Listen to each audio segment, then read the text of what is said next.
in collaborazione con FNP CISL Udine.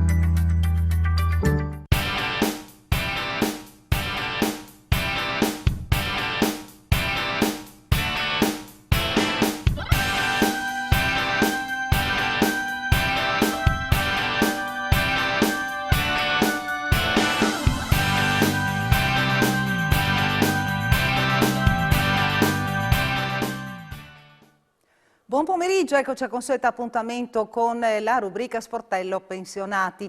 Oggi qui in studio sono soletta, però al tempo stesso in compagnia con persone che sono a casa e che ci rispondono da casa. Con noi oggi ci sono Rita Nassimbeni, che è presidente di Anteas del Friuli Venezia Giulia, Associazione Nazionale Tutte le Età Attive per la Solidarietà. E abbiamo in collegamento anche Gigi Chizzini dell'FNP CISL di Udine, vecchia conoscenza della rubrica. Oggi però ha preferito stare a casa, quindi salutiamo sia Rita Nassimbeni che Gigi Chizzini. Buon pomeriggio, Grazie, come state? Buonasera. Buon pomeriggio, buonasera, come preferite. Io direi questa volta, state bene, ecco, direi di partire proprio con una new entry, perché Rita Nassimbeni non ha mai partecipato alla trasmissione. Parliamo di Anteas. Io ho già spiegato che questa associazione nazionale, appunto tutte le età attive per la solidarietà. Ma vediamo che cos'è, che cosa fa Anteas. Già lo si può capire così dal nome. Sì. L'Anteas ha una dimensione comunque nazionale, regionale e territoriale, quindi molto importante perché è strutturata un po' nelle comunità locali, quindi questo è molto importante. Diciamo che Anteas ha individuato soprattutto dei bisogni nella popolazione anziana. E quindi diciamo così che Anteas si occupa in particolare delle popolazioni fragili, in particolare con difficoltà, quindi soprattutto gli anziani soli e non autosufficienti. Ecco, chiedo scusa Rita, noi nelle trasmissioni abbiamo rilevato diverse criticità e proprio anche gli ospiti appunto sempre dell'FNP hanno fatto riferimento a voi, hanno informato i telespettatori che c'è appunto questa associazione. Molte persone non la conoscono ancora. Questa è un'occasione proprio per rimarcare l'importanza della vostra presenza in sostanza. Certo. È comunque un'associazione di volontariato. Sì.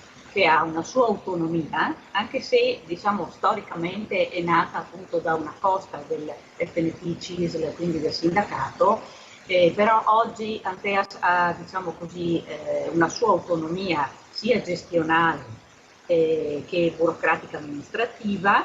È un'associazione che si occupa in particolare delle persone appunto, come dicevo prima, fragili.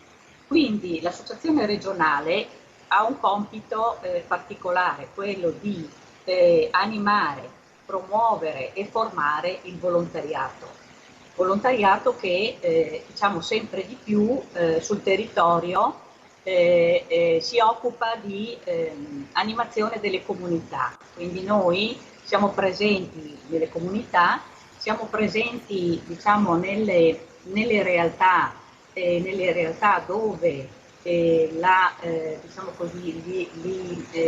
i cittadini hanno necessità di ritrovarsi per sviluppare quello che è un progetto di cittadinanza attiva. Ecco, ci sono tante associazioni, no? E gruppi locali che vi aderiscono. Sì, noi abbiamo moltissime associazioni locali. Io ho anche dei numeri, se possono esservi utili, perché dimostrano anche quella che è la struttura dell'organizzazione. Abbiamo 1200 soci, abbiamo 429 volontari che si strutturano in 16 associazioni territoriali, 3 associazioni di promozione sociale e 14 gruppi territoriali. Noi sviluppiamo la nostra attività dall'Alto Friuli fino al, diciamo, al territorio della Bassa Friulana e ogni associazione, pur avendo, diciamo, una sua autonomia e anche di scelta di, diciamo, di progettualità, fa comunque riferimento alla nostra associazione regionale, perché per essere, diciamo, coordinata e soprattutto per ricevere quella formazione fondamentale che si occupa appunto di costruire i volontari. Ecco, scusate, una sì, piccola prego. battuta, stavo osservando mentre Rita parla, no? Dietro le spalle di Rita scaffalature, libri, dietro le spalle di Gigi quadri. Gigi fa il classico pensionato. È per far intervenire anche Gigi, subito. No, ho fatto il classico pensionato nel senso che mi hanno costretto a collocarmi in questo spazietto in modo da non far vedere il disordine che regna in casa. E allora questo è l'unico posto un attimino ordinato preferisco parlare da questo. Stiamo sentendo bene dalla Rita perché è nata l'Anteas e quali sono certo. gli scopi dell'Anteas. È importante che noi trasmettiamo questi messaggi perché tante volte si crede che l'aiuto che viene dato da queste associazioni sia solamente un aiuto al singolo per accompagnarlo, per portargli le medicine, per leggergli una poesia, ma non è vero. Molta della nostra attività, meglio dell'attività dell'Anteas, è quella di governare dei processi della comunità anziana in modo da dare consapevolezza del loro stato, ma soprattutto a spronarli a avere una partecipazione e un livello nell'attività fisica o nell'esercizio mentale tale da non indurli a sedersi, a essere nostalgici, solitari, eccetera, ma effettivamente a partecipare alla vita societaria.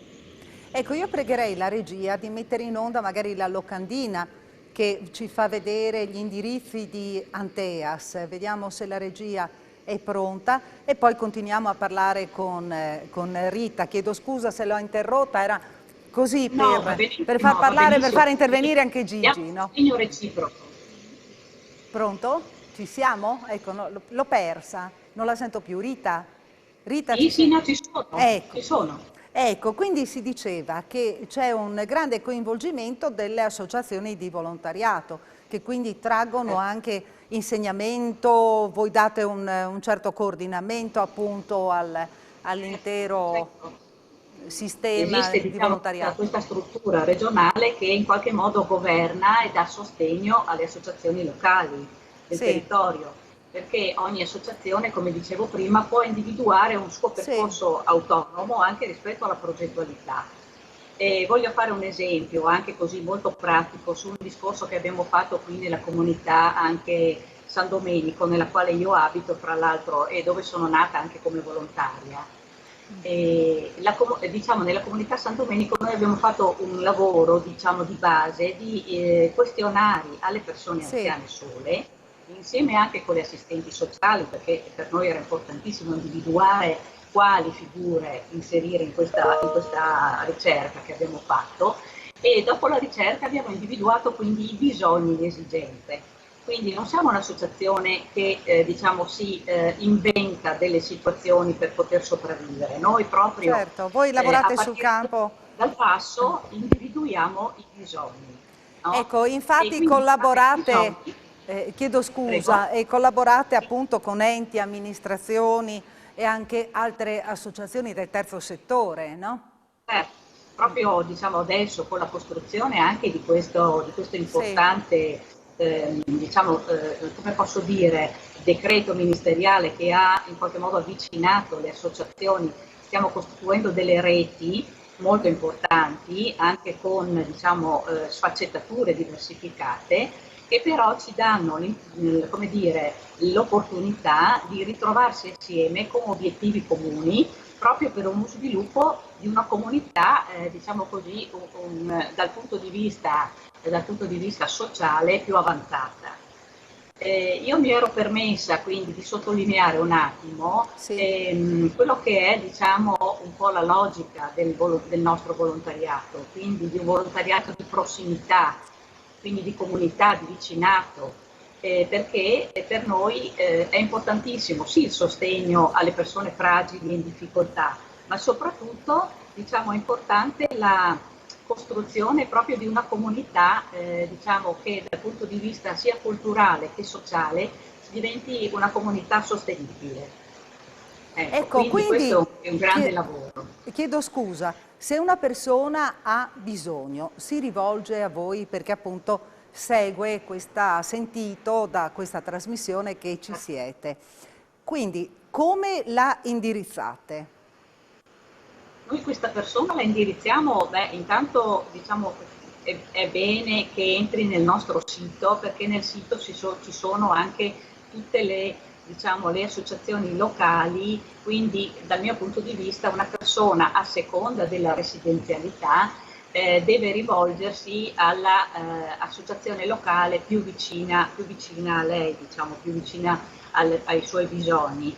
E quindi a partire da questo automaticamente questa persona viene a interloquire con noi, diventa un volontario che noi inseriamo nel nostro percorso di volontariato e diamo a questa persona anche un'assicurazione in modo da avere una possibilità, una copertura, diciamo, rispetto a quelle che saranno poi le sue prossime scelte nelle attività, e quindi diventa a tutti i livelli una persona che entrerà a far parte, diciamo così, della nostra struttura operativa. Ovviamente esistono anche volontari giovani, noi stiamo lavorando moltissimo sui giovani e sulle scuole, quindi stiamo intervenendo proprio diciamo anche con il MOVI, che è l'associazione, diciamo, che dal punto di vista così organizzativo si sta impegnando nei progetti con le scuole, e attraverso la nostra testimonianza cerchiamo di coinvolgere i giovani a partecipare alla nostra progettualità. E negli ultimi tempi abbiamo anche fatto delle cose molto interessanti, soprattutto sul settore informatico. I giovani sono molto così, diciamo, come dire, acuti e anche pronti, e vediamo che questa simbiosi tra persona anziana e giovane diventa veramente molto interessante, perché ovviamente le persone anziane hanno sempre più bisogno anche dell'utilizzo di questi strumenti. Queste sono cose che stiamo provando proprio sulla nostra pelle, e anche, diciamo, la pandemia ce li fa affrontare ogni giorno. Bene, io a questo punto chiedo scusa Rita, dovrei fare una piccola pausa per la pubblicità. Ci ritroviamo qui in studio tra qualche istante, rimanete con noi.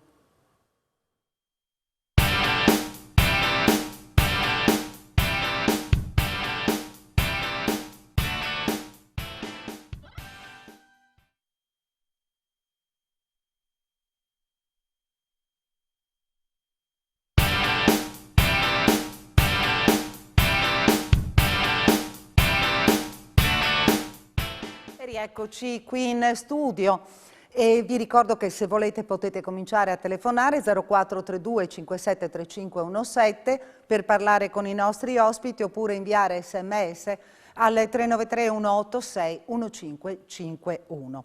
A questo punto farei intervenire Gigi Chizzini, perché deve parlarci di tanti argomenti, anche di scadenze. Quindi con che cosa cominciamo, Gigi? Io comincerei con la notizia che da oggi sono prenotabili le vaccinazioni per le categorie estremamente vulnerabili, per i disabili e per le persone che hanno un'età compresa tra i 79 e i 75 anni. Proprio oggi, appunto, da oggi sono disponibili le prenotazioni per queste persone. Le prenotazioni si possono fare presso il CUP delle aziende sanitarie, oppure si possono fare attraverso il call center che risponde allo 0434 22 35 22, oppure, cosa che io consiglio, che dovrebbe essere anche più semplice per le categorie che noi rappresentiamo, recarsi alla propria farmacia e chiedere che venga effettuata questa prenotazione. Allora, le categorie che possono incominciare da oggi a prenotarsi, dicevamo prima, sono intanto gli estremamente fragili. Uno sa di essere estremamente fragile, si reca nella sua farmacia e chiede la prenotazione. E autocertifica questa sua fragilità. La farmacia effettua la prenotazione. L'importante è che quando poi ho l'appuntamento e devo recarmi a farmi vaccinare, io vada, avendo già provveduto alla compilazione di alcuni moduli che sono necessari, perché se no rischio di far perdere tempo sul momento e quindi rallentare le operazioni. Questi moduli che devono essere compilati sono essenzialmente i dati anagrafici, la certificazione dell'eventuale patologia che uno ritiene di avere e in alcuni casi anche c'è da sottoscrivere, da formulare, da scrivere un elenco delle persone conviventi in modo che in un secondo tempo, non subito lo stesso giorno, ma qualche giorno dopo, queste persone possano essere richiamate a essere vaccinate anche loro, perché non costituiscano poi loro un problema di infezione nei confronti delle persone più fragili.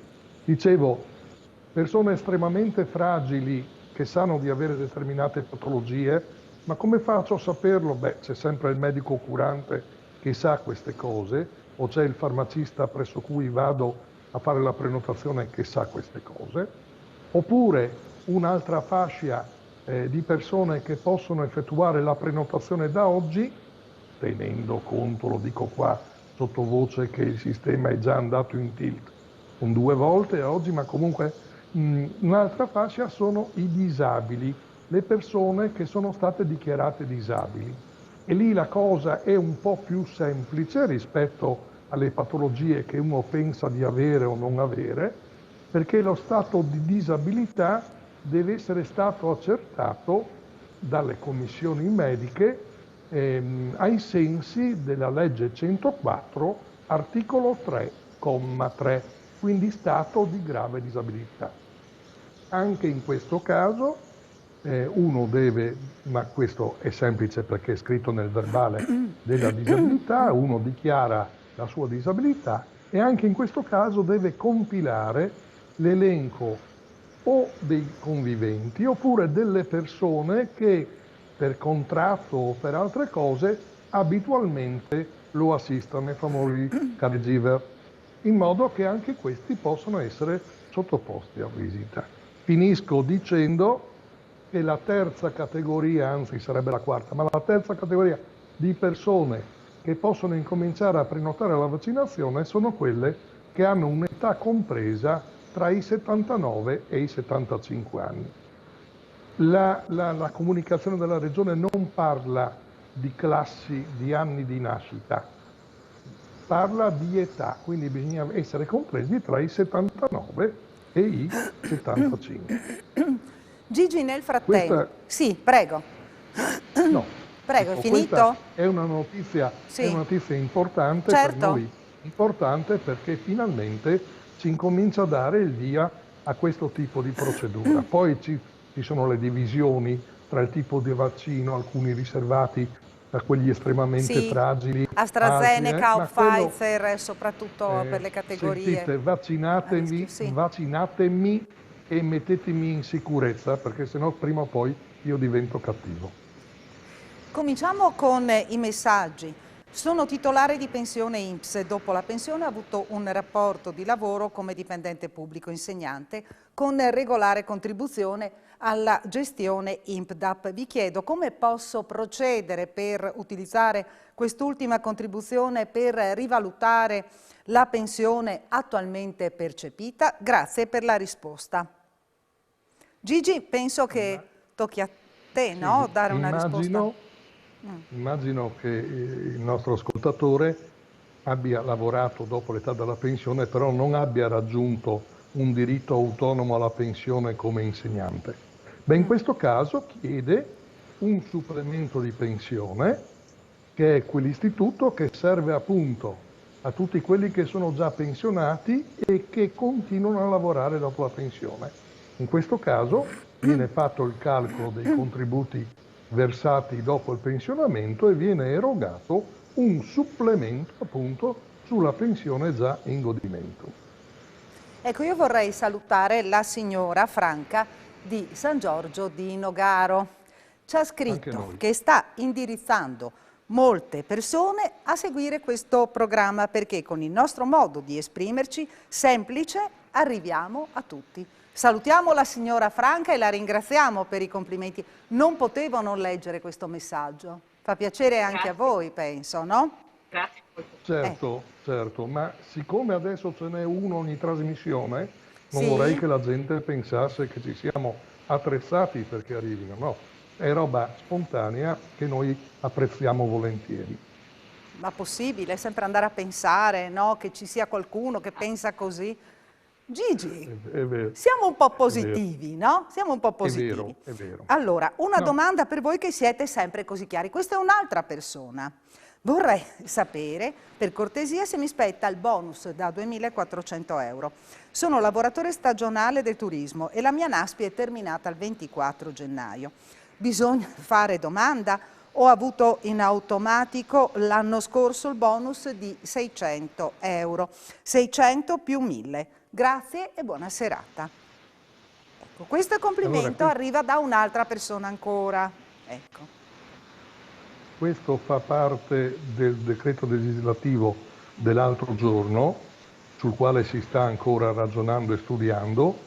Intanto un comma di questo decreto dice che tutti quelli che hanno avuto la NASPI, nei confronti di tutti quelli che hanno avuto la NASPI, che ora è scaduta e non si sono ricollocati al lavoro e non hanno pensione, automaticamente verranno erogate 3 mensilità di reddito di emergenza. In ogni caso su questa tematica è bene aspettare qualche giorno perché le norme ci sono, ma poi ci sono tutti l'internet da preparare o modulistica da fare, eccetera, e poi recarsi al nostro patronato INAS. Se vogliamo possiamo anche mettere in proiezione la diapositiva con i numeri di telefono del patronato INAS e lì produrre. Vediamo se la regia riesce a farlo, che così mostriamo il patronato, numero di telefono del patronato. Sì, prego Gigi, scusa se ti ho interrotto. No, niente, questo io ho terminato la mia esposizione. Buonasera, sono Maria, volevo sapere con 40 anni di contributi e 57 di età, c'è qualche possibilità di uscita dal lavoro e andare in pensione? Due cose, o si aspettano gli anni per la pensione anticipata, donne 41 anni 10 mesi, per cui quando si hanno 41 anni 10 mesi, a cui poi obiettivamente bisogna aggiungere i 3 mesi di finestra mobile, e questo è il caso normale. Se rientro invece in una di quelle categorie che possono chiedere l'APE social, potrei andare già in pensione con 40 anni e 7 mesi, però le categorie che possono usufruire dell'APE social sono quelle in cui bisogna figurare o invalido o disoccupato da lunga data, oppure essere una persona che assiste un familiare in condizioni di disabilità da almeno 6 mesi. In questi casi potrebbe anche aver diritto ad andare via subito. L'APE social è un istituto che chiude quest'anno, forse verrà prorogato, ma comunque la sua scadenza è stata prorogata fino al 31 di dicembre del 2021, quest'anno, mentre invece quello della anzianità, 41 anni e 10 mesi per le donne, in teoria dura così inalterato fino al 2026. Dico in teoria perché sul discorso della pensione prima o poi qualcosa bisognerà inventarsi, vista la situazione lavorativa e le tante persone che avranno bisogno di avere un sussidio. Ecco, dov'è Rita? Volevo sentire un attimo anche la voce di Rita per un attimo. D'altra parte Gigi doveva rispondere, no, alle domande, quindi una battuta ancora con Rita per quanto riguarda l'Anteas e poi ci facciamo una piccola pausa. Prego Rita. Volevo aggiungere a quello che prima diceva Gigi sul discorso dei volontari, quindi delle vaccinazioni, ecco che noi purtroppo come volontari abbiamo delle difficoltà proprio a vaccinare i nostri volontari perché non vengono inseriti, diciamo così, come volontari nel settore delle convenzioni con le aziende sanitarie, perché spesso noi abbiamo convenzioni con i comuni o con le case di cura, quindi non rientriamo in quella categoria. Ecco, questo mio è un appello diciamo rivolto anche alla Regione, perché è importantissimo che i nostri volontari si vaccinino al più presto per poter continuare tutte quelle attività diciamo che svolgiamo sul territorio, anche di trasporto dei familiari verso le strutture di cura. E noi ne abbiamo moltissime domande, purtroppo non possiamo ancora rispondere perché non siamo in sicurezza, quindi questo è un po', diciamo, il mio appello alla Regione, con la quale abbiamo già interloquito, ma che purtroppo, visto le problematiche che ci sono state con i vaccini, siamo ancora in attesa. Ecco, quindi... piccola pausa, riprendiamo il discorso fra un attimo, rimanete con noi.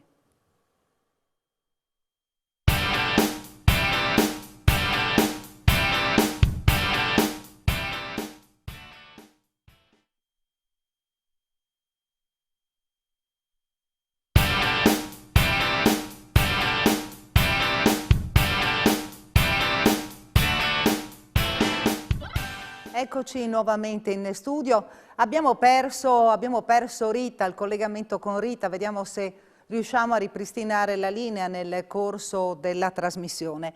Un messaggio per Gigi. Buonasera, ho letto su un giornale che nei prossimi mesi le pensioni saranno ribassate. È vero? Grazie. Cosa rispondi, Gigi? Pronto? Gigi? Non credo proprio che le pensioni verranno ribassate nei prossimi mesi. Le pensioni, anche perché la funzione sociale delle pensioni in questo anno è stata strepitosa, nessuno ne parla, ma di aiuto alle situazioni particolari, eccetera, erano i nonni, sia quando si trattava di fare babysitting o mantenere economicamente, sovvenzionare economicamente, eccetera. Sono queste che sono entrate in funzione. Se non avessimo avuto queste, sarebbe stato un po' diverso anche la situazione che abbiamo attraversato. Quindi è chiaro che probabilmente i pensionati danno ancora fastidio a qualcuno, ma bisogna stare attenti, insomma, a mettere in giro questo tipo di notizie. Abbiamo una telefonata in linea o sbaglio? Pronto? Pronto? Buonasera, con chi parliamo? Pronto? Buonasera, con chi parliamo? Buonasera, sono da Trieste, chiamo. Sì, prego signora. Io volevo domandare un favore, sono vedova a 20 anni. Sì. E io prendo pensione 420 euro e dopo adesso 520 euro. Mio marito ha lavorato per 6 anni in 3 ditte e era autista. Io non so a chi mi devo volgere. Ecco, adesso chiediamo, perché anche Anteas a Trieste, se ha una base di riferimento, Gigi, dei consigli alla signora che ci chiama da Trieste. Chi comincia? Rita? Il consiglio che posso dare io è, anche a Trieste c'è il patronato INAS del nostro sindacato, andare al patronato INAS e illustrare questo tipo di situazione. Non si può, mi sono espresso male, non si può andare, bisogna prima telefonare prendere appuntamento e andare.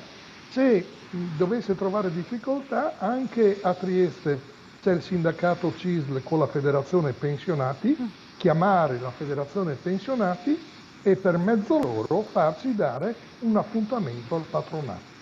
Quella è l'unica strada per risolvere da Udine i problemi, consigliare di andare nella sede di Trieste. Ecco, sentiamo anche Rita, l'Anteas in casi come questo, che cosa può fare? Ad esempio a noi a Trieste diciamo che abbiamo una sede proprio diciamo, in collegamento con l'FNP e quindi anche spesso quando queste persone diciamo, magari approfittano un attimo della collocazione nostra ma anche vogliono capire qualche cosa di più, ecco noi cerchiamo di indirizzarli ovviamente al patronato di competenza ma anche magari di seguirli se hanno delle problematiche di tipo sociosanitario, perché può darsi che queste persone abbiano anche, diciamo così, come dire, delle problematiche magari familiari che non sempre magari il patronato riesce come dire, a capire o a poter intervenire, quindi ci sono dei nostri volontari che possono in qualche caso aiutarli. Quindi anche a Trieste noi abbiamo una sede e un numero di telefono e quindi senz'altro possiamo essere utili anche a questa figura, a questa persona che ha chiamato. Ecco, io tengo il numero di telefono della signora che ha chiamato, ecco, e poi ve lo passo magari se riuscite a intercettarla a Trieste, come è stato fatto anche... Questo è lo 040 679 1370. La referente è la signora Laura Luzzato. Ecco, così la signora che ha chiamato da Trieste può mettersi in contatto con voi. Io comunque mi faccio dare il numero di telefono e lo giro a voi in modo tale che possiate contattare questa signora che chiede aiuto. Mancano... Posso approfittare, già che ho la parola, solo di aggiungere una Certo, cosa? prego Rita. Ecco, rispetto al progetto che noi abbiamo molto a cuore, quello dell'amministratore di sostegno.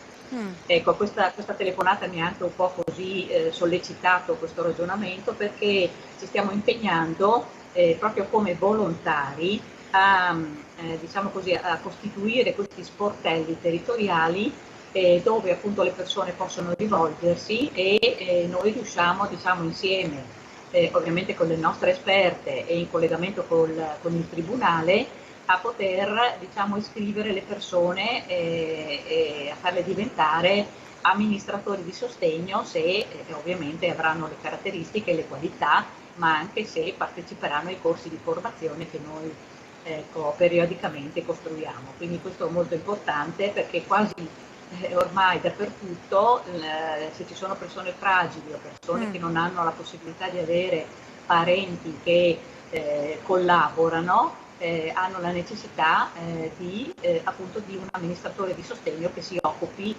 sia del loro patrimonio che delle loro esigenze di tipo diciamo familiare e sociosanitario. Gigi, in un minuto, anticipo pagamento pensioni, vediamo se ci mettono anche praticamente la locandina, lo specchietto. Come ogni mese, anche per il mese di aprile sono state anticipate le date in cui i pensionati possono andare a riscuotere la pensione. Ecco, queste sono le date, ma ormai i pensionati a questo sono abituati e lo sanno. Volevo spendere un'ultima parola, abbiamo due scadenze che sono i re degli usuranti, ma ne parleremo. Un'ultima parola sui vaccini. Io prego tutti i pensionati che ci ascoltano di farsi parte attiva perché abbiamo l'impressione che alcune persone che vivono da sole, un pochettino isolate e in su con gli anni, non siano ancora ricorse alla vaccinazione.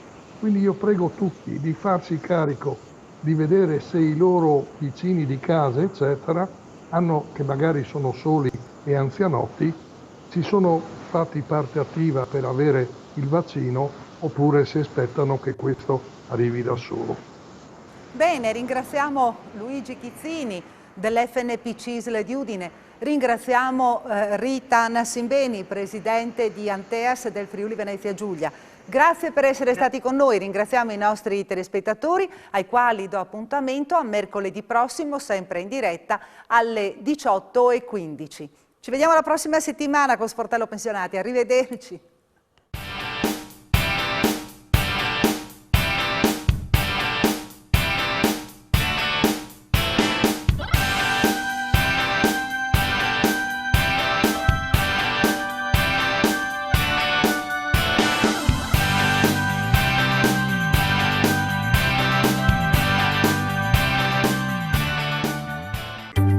In collaborazione con FNP CISL Udine.